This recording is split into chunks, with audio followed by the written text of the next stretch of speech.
What if I told you that some of the most astonishing stories of faith, sacrifice, and miracles are hidden in books that most Christians have never even read? Welcome to the books of Maccabees, 3 powerful texts from the Ethiopian Orthodox Bible that tell the gripping story of how the Jewish people fought to preserve their faith in the face of an empire bent on destroying it. These texts, banned or excluded from many Christian Bibles, contain stories of divine intervention, heroic battles, and the unshakable power of faith. The events in the books of Maccabees will challenge everything you thought you knew about the history of the Bible. So, why were these books banned? What secrets do they reveal that you've been denied for centuries? In this video, we'll dive deep into all 3 books of Maccabees, uncovering the extraordinary details that set these stories apart. From miracles on the battlefield to martyrs who faced death with unwavering faith, these books offer spiritual insights that might leave you in awe. But we won't stop there. If you want us to take an even deeper dive into each of these incredible books, make sure to like this video and leave us a comment below. Let us know if you'd like separate videos dedicated to the 1st, 2nd, or 3rd book of Maccabees, and we'll make it happen. And to make it even easier for you to follow along, we've added chapter links in the description, so you can jump back to any section of the video whenever you need. If you haven't already, check out the other videos in our series on the banned books of the Ethiopian Orthodox Bible. We've already covered hidden gems like the Book of Enoch, the Book of Jubilees, and many more. The links are in the description, so be sure to explore those videos as well. So now let's dive into the books of Maccabees, a hidden chapter of biblical history where faith meets resistance and divine miracles. What if I told you that the spark of one of the most significant rebellions in Jewish history began with a single act of defiance? The first book of Maccabees isn't just a tale of war. It's a powerful story of faith under fire, where the very existence of the Jewish people's religious identity was at stake. This ancient text, excluded from many Christian Bibles, holds some of the most inspiring moments of faith, resistance, and miraculous victories you've never heard of. The Maccabean revolt took place in the 2nd century BC, at a time when the Jewish people were being forced to abandon their sacred traditions. The Seleucid Empire, under Antiochus IV Epiphanes, was determined to erase Judaism, replacing it with Hellenistic culture and pagan worship. The Temple of Jerusalem was desecrated, and the people were ordered to offer sacrifices to Zeus. For many Jews, this was a line they could not cross. Does this sound familiar? Just as Daniel and his friends stood up to King Nebuchadnezzar, refusing to bow down to the golden image in Daniel 3, the Jews in 1st Maccabees faced the same choice: either forsake their faith or face death. The Maccabean revolt mirrors the trials faced by faithful believers throughout the Bible, where standing up for God often meant risking everything. The rebellion begins with an act of courage that would change everything. A Jewish priest named Mattathias, confronted by royal officials who demanded he offer a pagan sacrifice, did the unthinkable. He refused. And in a moment of righteous fury, Mattathias killed the official who was enforcing the king's decree. This single act of defiance ignited the Maccabean revolt. This moment is reminiscent of other acts of zeal seen in the Bible, such as when Phinehas in Numbers 25:7-13 defended the holiness of God by slaying those who violated the covenant. Like Phinehas, Mattathias' bold stand for his faith triggered a movement that would preserve Judaism in one of its darkest hours. After Mattathias' death, the leadership of the rebellion passed to his son, Judas Maccabeus, a man whose name still echoes in the halls of history. Known as the Hammer, Judas became a legendary military leader. Despite facing a vastly superior force, his small band of fighters repeatedly defeated the mighty Seleucid armies. But these victories weren't just military triumphs. They were seen as miraculous interventions from God. It's here that the story takes on a supernatural dimension. Just like Gideon's small army in Judges 7 overcame impossible odds, Judas and his followers believed that God's hand was guiding them to victory. Time and time again, they lifted their eyes to the heavens, calling on God before every battle. When Judas saw the multitude of the enemy's army, he turned to his men and said, "Let us not fear the numbers, but trust in the Lord of heaven, who is mighty to save in battle." 1 Maccabees 3:18. Their faith paid off. Against all odds, the Jewish forces under Judas Maccabeus won battle after battle, driving out the Seleucid forces and reclaiming their land. But in 2 Maccabees, the faith of these martyrs reaches a new height, choosing death with full confidence that God would reward them with eternal life. And standing at the heart of this unimaginable scene is the mother, a woman who witnessed the deaths of all 7 of her sons. Rather than crumbling under the weight of such tragedy, she encouraged her sons to stand firm, reminding them of the resurrection and the justice of God. Her faith and strength mirrored the spirit of Hannah in the book of 1 Samuel, who dedicated her son Samuel to God's service despite her personal pain. This mother's role in 2 Maccabees transcends even that. Her encouragement becomes a symbol of unwavering belief in the promises of God. Promises not just for this life, but for the life to come. In 2 Maccabees, the belief in resurrection becomes central to the story. While the concept of resurrection is only briefly mentioned in the canonical Bible, such as in Daniel 12:2, here in 2 Maccabees, it takes on a profound significance. The martyrs face their deaths with full confidence that God will raise them up in the world to come, where they will receive their eternal reward. This belief in life after death not only reflects Pharisaic Judaism, but also prefigures Christian theology. The idea that the righteous will be resurrected and rewarded becomes a key theme in the New Testament, particularly in Matthew 22:31-32, where Jesus affirms the resurrection, and in 1 Corinthians 15, where Paul describes the resurrection as a core tenet of Christian faith. In many ways, the martyrs of 2 Maccabees serve as forerunners to the early Christian martyrs, whose deaths were also seen as victories because of their belief in the resurrection. Their stories remind us that God's justice extends beyond this life, and that suffering for righteousness will be rewarded in eternity. But 2 Maccabees isn't just about the martyrs. It's also about divine miracles on the battlefield. One of the most striking moments comes during the battle at Beth Zur, where the Jewish forces are vastly outnumbered and on the brink of defeat. But in that moment, something miraculous happens. Suddenly, 5 splendid men on horses with golden bridles appear on the battlefield. They are not ordinary men. They are angels sent by God to shield Judas Maccabeus and his army from harm. These angelic warriors rain down arrows and lightning on the enemy, throwing them into confusion and securing victory for the Jewish people. When the battle became fierce, 5 splendid men on horses with golden bridles appeared to lead the Jews. They took Maccabeus in their midst, and shielding him with their armor, they kept him from being wounded.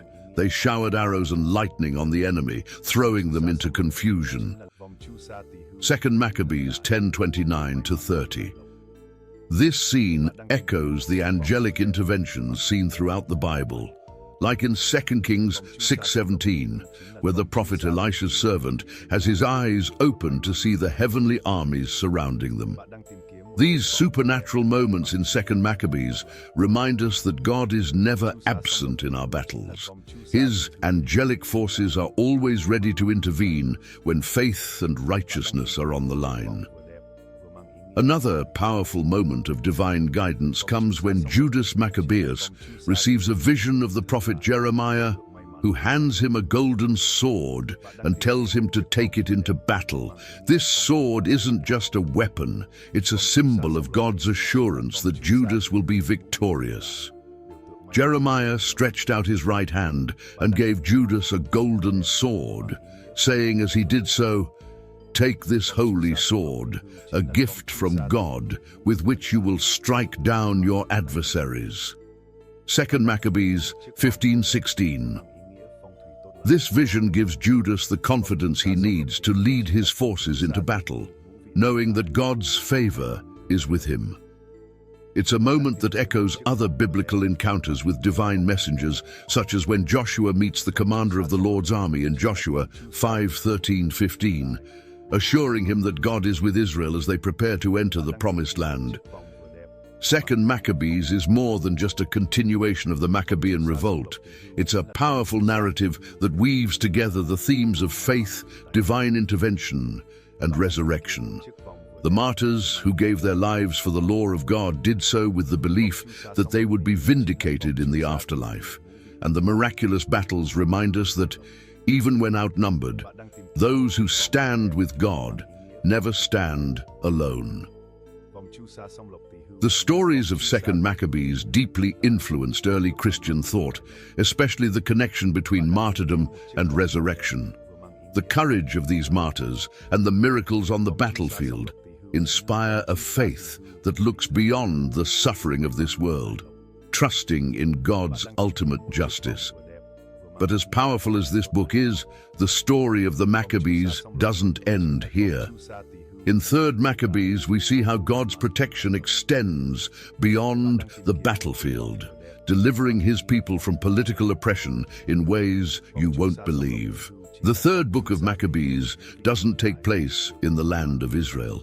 In fact, this astonishing story of oppression and divine deliverance unfolds in Egypt, far from the familiar battles of Judas Maccabeus.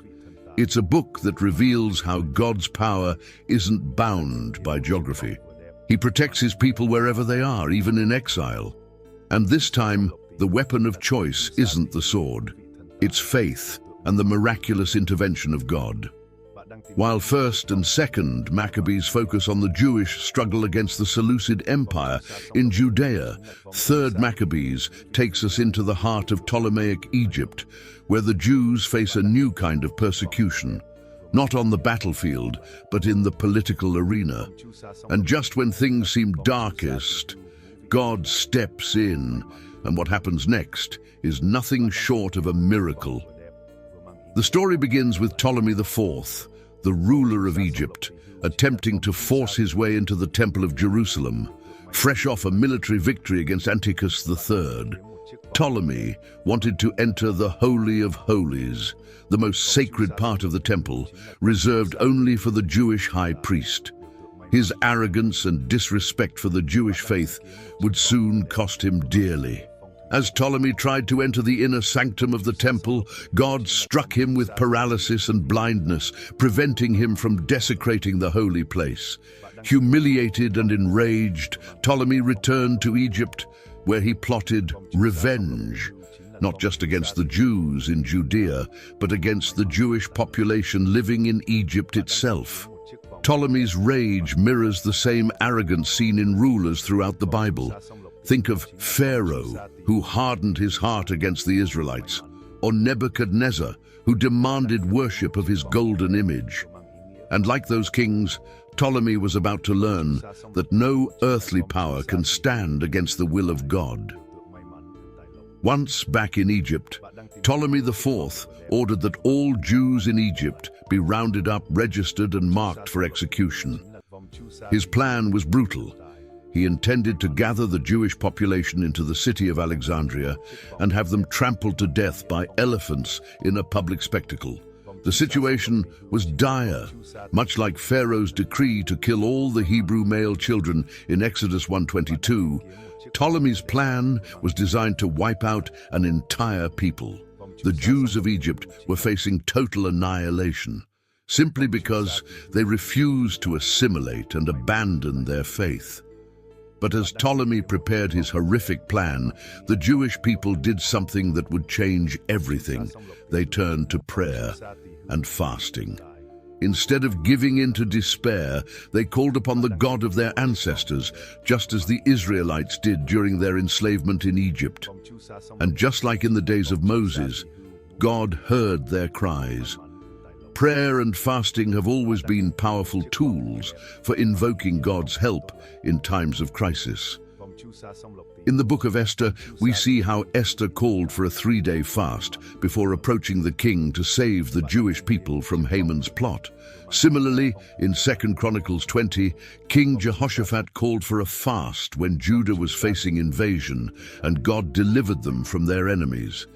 In the 3rd Maccabees, the Jewish people's faith in God's power to deliver them was unshakable, even in the face of death. Their collective prayer and fasting would soon bring about a miraculous deliverance that no one could have predicted. As the Jews gathered in Alexandria, awaiting their gruesome fate, Ptolemy's plan was set in motion. The elephants were brought in ready to trample the Jewish people, but in a stunning reversal, something incredible happened. God intervened. At the very moment the elephants were driven toward the Jews, the animals turned on their own handlers. Instead of attacking the Jewish prisoners, the elephants went wild, trampling the Egyptian soldiers and causing chaos in the city. The scene was a divine act of protection. God had once again delivered his people from the hands of their oppressors. This moment mirrors other miraculous acts of divine intervention in the Bible. Just as God sent plagues to free the Israelites from Pharaoh in Exodus, he now used the very animals meant to destroy the Jews to save them instead. It's also reminiscent of the parting of the Red Sea in Exodus 14, where God used the forces of nature to deliver his people from certain death. The story of 3rd Maccabees reveals an important truth. God's protection isn't limited to the land of Israel. Whether in Egypt, Babylon, or any other foreign land, God remains sovereign over the affairs of his people. No matter how powerful a king or empire may seem, they are no match for the divine protection of the Lord. This theme of God's sovereignty over political systems echoes the visions in the book of Daniel, where earthly kingdoms rise and fall, but the kingdom of God endures forever. Daniel 2:44. Ptolemy, like Pharaoh and Nebuchadnezzar before him, learned that God's hand cannot be stayed by human power. In the end, Ptolemy IV was forced to abandon his plans and acknowledge the power of the Jewish God. He issued a decree granting the Jews in Egypt freedom to practice their faith without interference, recognizing that their God had delivered them in ways that defied human explanation. The deliverance in 3rd Maccabees is a powerful reminder of how faith, even in the face of political persecution, can invite God's miraculous protection. The Jewish people in Egypt didn't fight with weapons. They fought with prayer, fasting, and their unshakable belief in God's power to save them. And once again, God proved that no earthly ruler can stand against his divine will. This story of miraculous deliverance is not as widely known as the battles of Judas Maccabeus, but it carries the same profound message. When God's people remain faithful, he is always ready to deliver them, no matter how impossible the situation may seem. What do you think of the miraculous deliverance in 3rd Maccabees? Does it remind you of other moments in the Bible when God stepped in to save his people against impossible odds?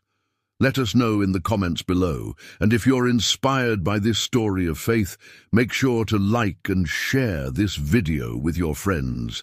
If you've been enjoying our deep dive into the banned books of the Bible, don't forget to check out Deep Bible Stories' other videos in this series. We've covered the Book of Enoch, the Book of Jubilees, and so much more. All the links are in the description.